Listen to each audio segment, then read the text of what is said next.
السلام علیکم ورحمۃ اللہ وبرکاتہ۔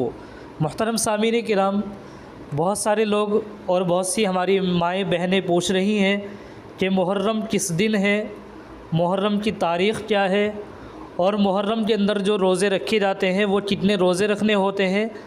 تو اس سلسلے میں نے سوچا کہ اس پر ویڈیو بنائی جائے۔ آپ سب سے گزارش ہے آپ اس ویڈیو کو مکمل آخر تک سن لیجئے گا۔ اس ویڈیو میں آپ کو بہت ساری معلومات حاصل ہوگی۔ سب سے پہلے تو آپ سمجھ لیجئے کہ محرم جو ہے اس سال 2025 میں 6 جولائی میں ہے۔ 6 جولائی 2025 اور اتوار کا دن ہے۔ اسی طریقے سے محرم یہ تو 10 تاریخ میں چاند کے اعتبار سے ہوتا ہے، اور محرم میں جو روزے رکھے جاتے ہیں اس میں روزے رکھنے کا طریقہ یہ ہے کہ 10 محرم کا روزہ ہوتا ہے، یا تو 10 سے پہلے ایک دن ملا لیا جائے یعنی 9 اور 10، یا پھر 10 کے بعد ایک دن ملا لیا جائے 10 اور 11۔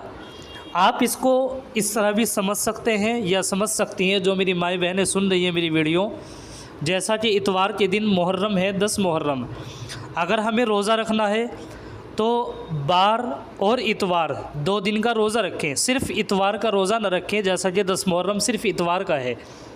اور اسی طریقے سے اگر ہم نے بار کا روزہ نہیں رکھا اور اتوار کا 10 محرم ہے تو پھر اتوار اور پیر 2 دن کا روزہ رکھیں، اتوار اور پیر کا۔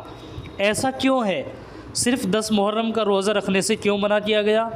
2 ہی روزے رکھنے کے لیے کیوں کہا گیا؟ یا تو ایک دن پہلے یا ایک دن بعد، یعنی بار اتوار یا اتوار پیر، جیسا کہ 9 10 یا 10 11۔ ایسا کیوں کہا گیا ہے؟ آپ اس کو اچھے سے سماعت فرما لیں۔ اس کا جواب یہ ہے دراصل کہ عاشورہ کا روزہ جو ہوتا ہے عام طور پر رسول اکرم صلی اللہ علیہ وسلم کے قول و عمل سے ثابت ہے۔ اس کی فضیلت بھی احادیث مبارکہ میں وارد ہے۔ رمضان کے علاوہ باقی 11 مہینوں کے روزوں میں محرم کی 10ویں تاریخ کے روزے کا ثواب سب سے زیادہ ہے، اور اس میں ایک روزے کی وجہ سے گزرے ہوئے ایک سال کے گناہ صغیرہ معاف ہو جاتے ہیں۔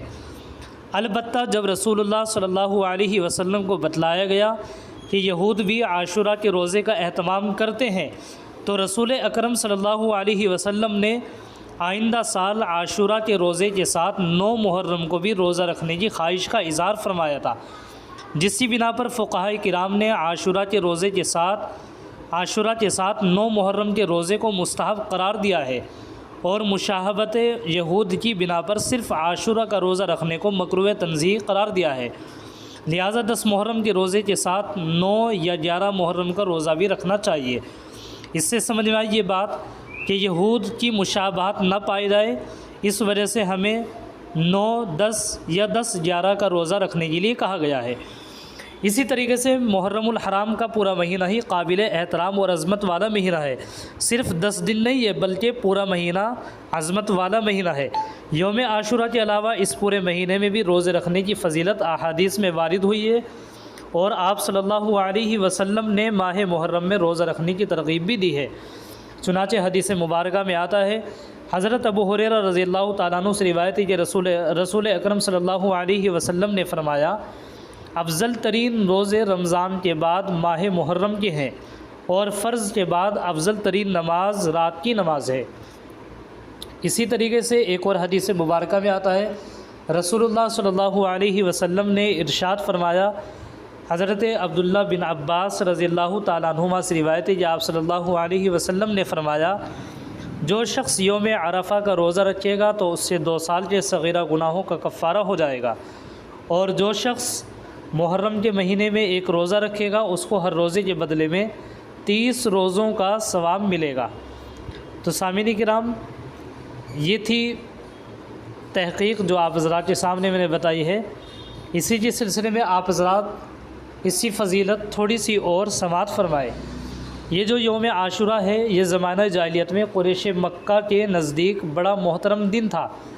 اسی دن خانہ کعبہ پر نیا غلاف ڈالا جاتا تھا، اور قریش اس دن روزہ رکھتے تھے۔ قیاس یہ ہے کہ حضرت ابراہیم علیہ السلام کی کچھ روایات اس کے بارے میں ان تک پہنچی ہوں گی۔ رسول اللہ صلی اللہ علیہ وسلم کا دستور تھا کہ قریش ملت ابراہیمی کی نسبت سے جو اچھے کام کرتے تھے ان کاموں میں آپ ان سے اتفاق و اشتراک فرماتے تھے۔ اسی بنا پر حج میں بھی شرکت فرماتے تھے۔ اپنے اس اصول کی بنا پر آپ قریش کے ساتھ عاشورہ کا روزہ بھی رکھتے تھے، لیکن دوسروں کو اس کا حکم نہیں دیتے تھے۔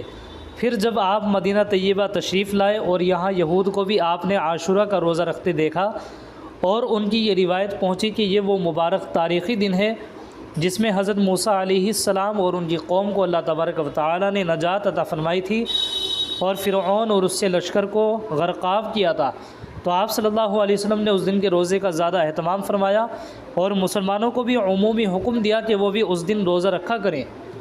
بعض حدیثوں میں ہے کہ آپ نے اس کا ایسا تاکیدی حکم دیا جیسا حکم فرائض اور واجبات کے لیے دیا جاتا ہے۔